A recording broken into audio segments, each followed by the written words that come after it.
Saat itu beberapa jam menjelang tengah malam. Beberapa orang dari total 2.200 penumpang kapal laut besar yang mewah ini masih berpesta di ruang utama kelas 1 yang indah. Sisanya tertidur di kasurnya masing-masing. Beberapa di antaranya di kabin luas yang dipenuhi lukisan dan dihiasi dekorasi cantik. Lainnya di ruangan kecil di bawah permukaan laut. Semua orang ini hanya punya satu kesamaan. Pada malam bulan April yang dingin itu, mereka semua tengah menempuh perjalanan dari Southampton di Inggris ke kota New York. Kapal itu bernama Titanic, dan saat itu Titanic dianggap tidak mungkin tenggelam. Pada awal perjalanannya, kapal tersebut hampir bertabrakan dengan kapal uap New York. Untungnya, Titanic berhasil melewati kapal itu dengan jarak beberapa meter. Helaan nafas lega terdengar dari penumpang yang masih memenuhi geladak kapal. Sayangnya, mereka tidak tahu apa yang menunggu mereka dalam waktu dekat. Beberapa hari kemudian, saat kapal ini sudah berada di Samudra Atlantik Utara, 595 km dari Newfoundland, hal tidak terpikirkan terjadi. Sekitar pukul 11:40 malam, tanggal 14 April, mereka yang masih terjaga tersentak jatuh oleh kekuatan misterius dan kuat. Penumpang yang sudah berbaring di kasur terlempar ke lantai. Jeritan dan kebingungan menyelimuti udara. Beberapa bulan sebelum bencana ini melanda, bongkahan es raksasa pecah dari gletser di barat daya Greenland. Bongkahan ini terbuat dari salju yang sudah menumpuk sejak 100.000 tahun lalu, saat mamut masih menampakkan kakinya di planet ini. Saat gunung es ini baru memulai perjalanan, ukurannya besar sekali, panjangnya hampir 518 meter, dan beratnya mencapai 75 juta ton. Tapi kemudian, gunung es ini mengambang lebih jauh ke selatan dari yang biasanya, tepat ke wilayah yang harus dilintasi Titanic dalam perjalanannya menuju Amerika Utara. Bahkan setelah mencair di air selama berbulan-bulan, berat gunung es tersebut masih tersisa 1,5 juta ton. Bagian atasnya menjulang di atas air hampir setinggi 30 meter. Meski begitu, gunung es itu terlihat tidak berbahaya di hadapan kapal laut besar ini, tapi hanya pada pandangan pertama. Apa yang dilihat orang-orang hanyalah sebagian kecil dari sebongkah es raksasa. Bagian terbesar gunung es tersembunyi di bawah permukaan, dengan hanya 1/10-nya terlihat di atas air. Gunung es Titanic pun tidak terkecuali. Saat menabrak gunung es, kapal itu hancur. Tidak mampu membelokkan jalurnya, kapal itu menghantam es, memecahkan setidaknya 5 kompartemen lambungnya. Kompartemen ini dengan cepat terisi air, yang kemudian membanjiri setiap kompartemen di sebelahnya. Bagian depan kapal mulai tenggelam sehingga mengangkat bagian belakang hampir vertikal ke langit. Lalu dengan suara gemuruh yang memekakan telinga, kapal itu pecah menjadi 2. Dan sisanya adalah tinggal sejarah. Tapi, bagaimana jika apa yang kita tahu tentang bencana itu tidak benar? Bagaimana jika kapal itu tidak karam oleh gunung es?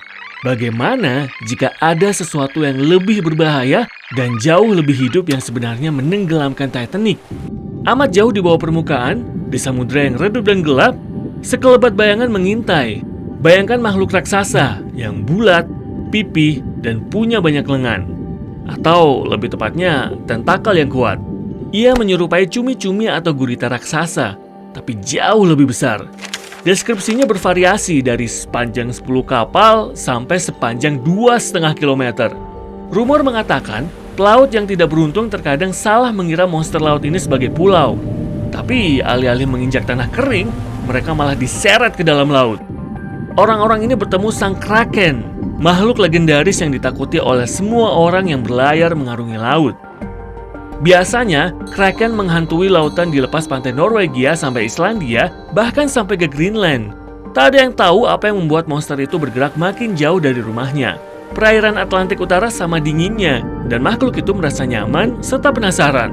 Begitu dia melihat Titanic, kapal itu tidak punya peluang untuk lepas dari intaiannya. Di sini gelap, itulah sebabnya mereka yang berada di kapal tidak memperhatikan tanda bahaya pertama. Air di sekitar kapal mulai bergelembung. Jika telingamu peka, kamu dapat mendengar suara gemericik yang aneh. Jika matamu jeli, kamu bisa melihat ribuan ikan dan ubur-ubur muncul ke permukaan. Mereka merasakan ada sesuatu di bawah. Tapi, meski seseorang di Titanic menyadari semua tanda-tanda ini, mereka tidak akan punya waktu yang cukup untuk menjauh dari makhluk mengerikan itu. Ukurannya yang sangat besar serta tentakelnya yang super panjang dan kuat mengubahnya menjadi predator yang mustahil dihindari. Seorang anak laki-laki berusia 9 tahun yang berdiri di dek tidak tahu apa-apa tentang monster laut ini.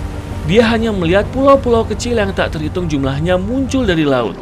amat sangat lambat. Anak itu tidak paham kenapa, tapi semua darah di tubuhnya tiba-tiba berubah dingin. Ratusan ikan kecil melompat-lompat di genangan di antara gumuk-gumuk pasir ini. Tapi tak lama kemudian, mereka masuk ke dalam air melewati sisi sesuatu yang besar dan mengerikan. Beberapa objek runcing muncul ke atas permukaan. Anak laki-laki yang penasaran mengiranya sebagai tanduk. Objek ini terus tumbuh lebih tebal, semakin tinggi, naik dari permukaan. Tak lama, tanduk-tanduk ini menjulang di atas Titanic yang sangat besar, membuat kapal ini tampak kerdil. Tanduk ini adalah lengan Kraken yang ditakuti. Anak laki-laki itu mematung karena ketakutan. Tapi kemudian dia melihat mata sang monster yang ukurannya sebesar gajah. Anak itu pun tersadar dan segera lari, berteriak seolah hidupnya sudah di ujung tanduk. Teriakan anak itu menarik perhatian penumpang lain. Mereka berkumpul di sepanjang sisi kapal, mencoba mencari apa yang sangat ditakuti anak itu. Dan kemudian mereka melihatnya. Satu persatu hingga semakin banyak penumpang dan awak kapal bersandar ke susuran kapal untuk melihat lebih jelas. Mereka tak ceroboh, hanya terperanjat.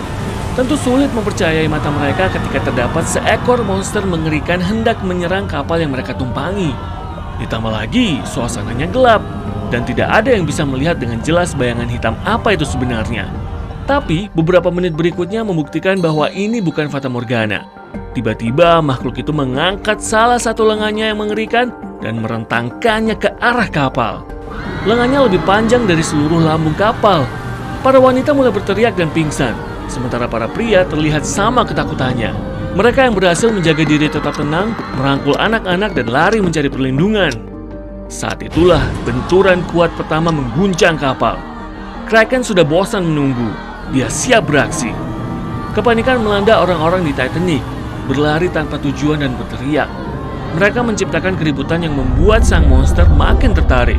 Biasanya, monster itu hanya ingin menyendiri.